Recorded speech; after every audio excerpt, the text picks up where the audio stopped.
Pada suatu waktu, dua waliullah bersoal jawab tentang riwayat alam, iaitu Syekh Abdul Qadir Jailani dan Sultanah Auliah Mukarramah.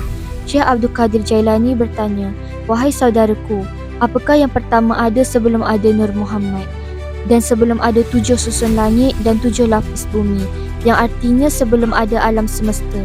Saidina Mukarramah menjawab, "Yang pertama ada sebelum alam tercipta ialah keadaan masih gelap gelita.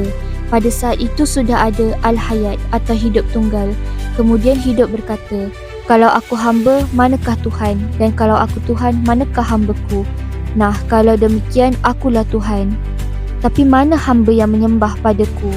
Tiba-tiba suara berkata, 'Hai hidup, sembahlah aku Tuhanmu.'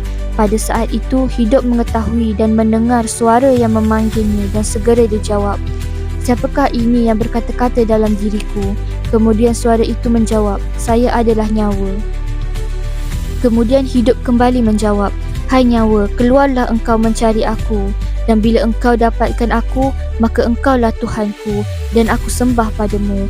Tapi bila engkau tidak dapatkan aku, maka akulah Tuhan Allahmu.' Mendengar ucapan itu, nyawa pun keluar mencari hidup dan tidak mungkin ditemukan. Kemudian nyawa mendengar suara, 'Sebutlah namaku dan aku menyebut namamu.' Setelah nyawa mendengar suara itu, dia pun sedar lalu menyembah dan bersujud serta mengucapkan kalimat Asyhadu anna ilaha illallah. Kemudian hidup membalas dengan ucapan wa asyhadu anna Muhammadar Rasulullah. Jelaslah bahawa Al-Hayat itu adalah zatnya Allah dan nyawa itu adalah Muhammad. Oleh itu martabat waliullah, hidup kandung nyawa dan nyawa kandung hidup. Tubuh itu Nur Muhammad dan jelas nyawa Muhammad adalah Nur Allah Subhanahu wa ta'ala. Hidup memancarkan cahaya, namanya Nur Allah. Nyawa memancarkan cahaya, namanya Nur Muhammad.